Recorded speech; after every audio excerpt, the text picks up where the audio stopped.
As many of you know, our family have recently gone full steam ahead with becoming traveling missionaries.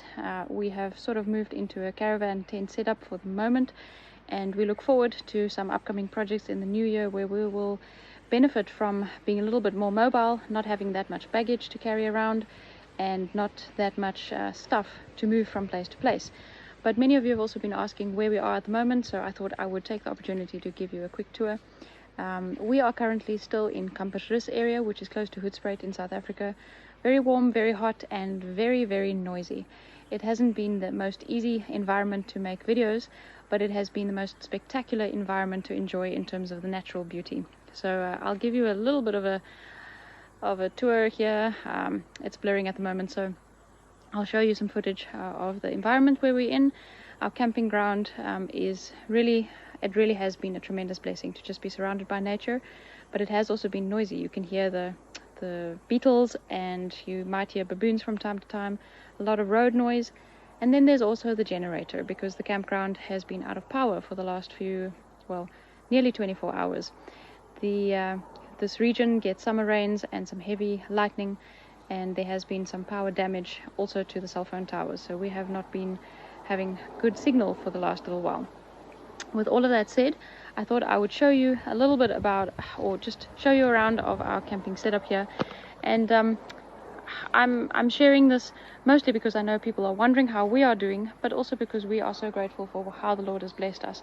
So I don't really know how to do this in terms of taking the pictures, but let's see how we go. I'm standing on the outside where there's sort of like an awning section attached to the outer tent that attaches to the caravan, and I'll start off by showing you the tree behind me here. This tree actually has a bit of a story to it. When we set up the caravan, this is the first time that we've been able to set up the caravan with its outer tent portions as well, and we didn't really know exactly how big it's going to be. We didn't have exact measurements of how much space we needed alongside the caravan, but when we arrived at this camping site, there was a lot of bad weather. We had issues with getting the caravan into the different or into any other camping spots because it's restricted in terms of space with lots of big trees, not a lot of maneuvering possibilities when it comes to a caravan hitched to a big vehicle. And when we parked in this particular camping spot, it was the only spot available. We also parked in the only area where we could get the caravan positioned comfortably. And it happens to be that when we set up everything, you will see behind me over here, there's can't see if I can show you, that pole over there is a fixed pole, and it doesn't have an option to shorten. And this tree actually is positioned in such a way that we could just literally to the centimeter put that pole in place to have this outer section up. Now this section is optional. It's possible to basically leave this off. You don't have to connect it to the tent, but if we didn't have this set up, we would have had a nightmare when it came to the heavy rains that we've had basically since we started camping here.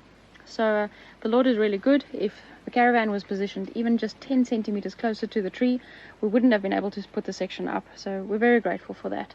This outer portion has been a real blessing because we have some space here for some of the things that Abby uses when we go swimming. There has been some days where we've enjoyed going swimming in the camping swimming pool, which has been a blessing, especially because it's such hot weather.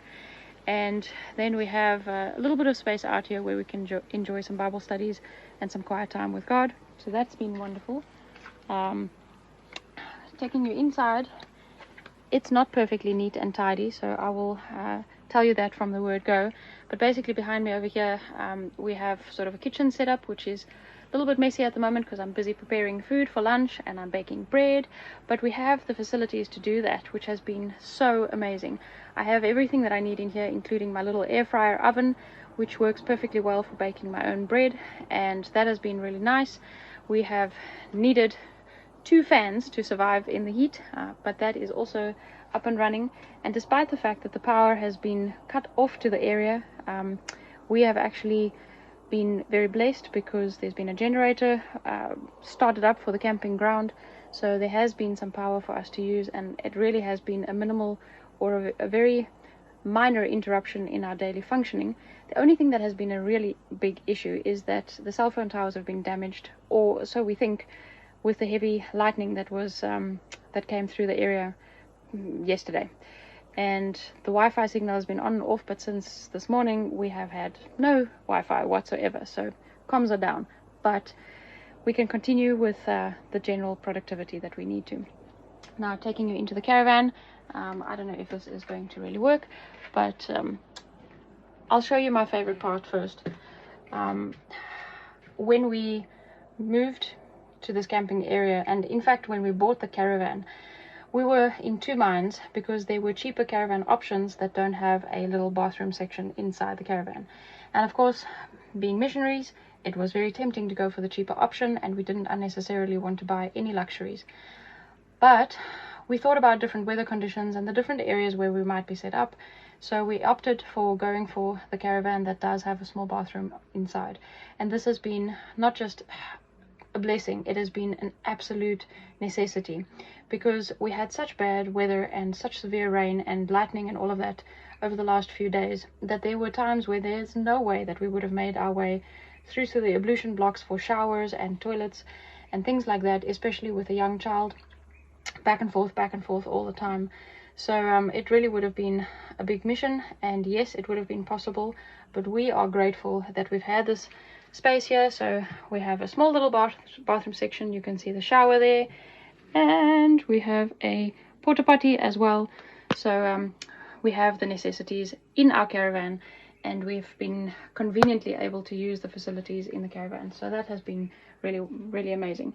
We've got some cupboards here, so we have our basics for toiletries. We've got a little bit of cupboard space underneath there, so we have space to keep our toiletries and extra toilet paper and all sorts of things. And in fact, it's really been almost like set up like home. We've had very little inconvenience, which again I am feeling incredibly blessed by. So let me take you through to this section. So if I stand over here, noisy traffic. If I stand over here, basically the phone is in the doorway of the caravan, the bathroom is behind me, and then on this side we have a small little bench area. This is sort of like the caravan's little lounge space, but we've left it permanently set up for Abigail's sleeping area, because the outer tent has been our living space and cooking space and all of that. So Abigail's area where she can sleep is here, and if you have a look there, you will see that her friends are there with her as well. Up top here we have some cupboard space for some medical supplies that I want to keep with me. We have Abigail's clothing all in these little cupboards, and again, the other caravan options that were a little bit cheaper didn't have a lot of storage space, and as much as one can get away with that and make do, if this is sort of your home and it's all that you have, it's just been a blessing to have this cupboard space here. Abigail's clothing all fits in here. Everything that she needs is in there, apart from a little bit of hanging space that we share on the other end of the caravan. So that's been a real blessing. Now I'm going to show you the messy corner. This area is sort of supposed to be the kitchen area, and up top here are some food supplies, and we have planned to keep this counter space open so that it is free to use sort of for food preparation. But we've opted for keeping all our food, so this has become our pantry. We've opted for keeping all our food inside, because this area has a lot of baboons and a lot of monkeys, and they actually tear open tents. So we've needed to keep our food supplies inside the caravan, and this has become kind of like a pantry. We come and fetch what we need in here when we're preparing food. We prepare our meals in the outer section, and we come and place it back inside when we're done. But the storage space has been amazing, because we have literally, again, everything that we need to make our own homemade breads, to keep fresh supplies. We have fruit and veg and some extras, and we have a refrigerator, which has also been a tremendous blessing. We hope that everything will be okay with the fridge now that the power is going on and off and is so fluctuating, so we've been needing to just monitor that and switch it on and off at times to protect it. And then at the back here, well, this is actually the front of the caravan. I keep thinking of it as the back, but this section is where there's a nice bed, so Adrian and I have had a space to sleep at night and get proper rest, which in many camping setups is one of the things that people sacrifice when sleeping in uncomfortable spaces. And again, we would have been more than prepared to do that, but we thank the Lord for the blessings of having a comfortable space to sleep, because our nights have been restful and we've actually been able to recover and recuperate from a very busy year. So that has been really good. On either side of the bed there's some hanging space. I can't see how to point to it. So there's some hanging space, and in those top cupboards over there, kind of little cubbies, all our clothes that we own fit in this space, apart from a couple of winter items, jackets and boots, which are in storage. So that's been a real blessing. We have some vents up at the top, mosquito netting in place so that we've been able to keep those open for fresh air at night time. And we have absolutely nothing to complain about, honestly. So I'm going to save power, since our power is a little bit iffy at the moment. Switch that off. And basically, now that you've seen our area, I will add a couple of shots of the footage that we've taken in this area, going for some walks in the camping site, and you can get an idea of the environment that we're staying in. It's been such a blessing to see how the Lord has looked after each and every one of our needs. We have all the things that we need. We have our basics. Now, I realize that the next question many people are asking is, where are we going from here? And to be honest, we don't have all the details yet, but I can share with you that we have seen how the Lord has answered prayers. One of the prayers that we've been praying over the last few days has been that the Lord would confirm to us if we are understanding him correctly. And I know that this is a challenge that many people have, is really being able to identify how the Lord is leading. It's an ongoing challenge for us as well. And our concern from time to time and periodically, we always worry, did we understand the Lord correctly? Did we hear him correctly? And we have been feeling impressed to make sure that we get rid of extra furniture, get rid of any excess household items, so that what you've seen here is basically what we own, apart from a few extra medical supplies and a few extra tools for Adrian's workshop, practical things that he uses. And we've been feeling impressed that we need to downsize so that when we need to go from place to place, that we're able to do that. Whether or not we're going to permanently stay in the caravan or not, we don't know that for sure. I am pretty sure that the Lord will supply some appropriate accommodation for us in different places where we need to work. But it's a blessing to know that if we need to, within 2 days, we can pack all this up, put it all in transit mode, and we can go where the Lord sends us. And with that in mind, we've been praying that if we have misunderstood, that the Lord will close the doors to projects, and if we have understood correctly, that he will indicate that to us by showing us where we need to go next. And within a short space of time after praying that, God really has confirmed to us, because we got a call from a friend who's asked us to come and help with a home detox program.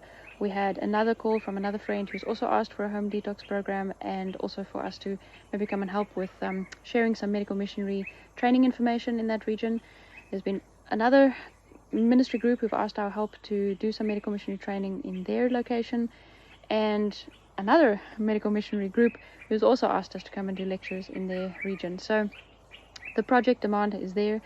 The requests for us to come and help with missionary work has come in, and we thank the Lord for that, because we know that that confirms that God is going to ask us to go from place to place and do some work in different regions. Now, how all of that will play out, we don't know for sure, but we know that as this year is finishing off, as we're coming to the end of 2024, knowing full well, I don't know about you, but for me it feels like this year has just sped by, absolutely flown by completely, and I can hardly believe that today is the 24th of December. But as the new year is facing all of us, staring us in the face, I believe that God is also saying to us that once again we can trust in his word, trust in his promises, and rely on him, because he promises that when we ask him, he will guide us. He promises that his plans are always the best for us, that he has plans only to prosper us and not to harm us.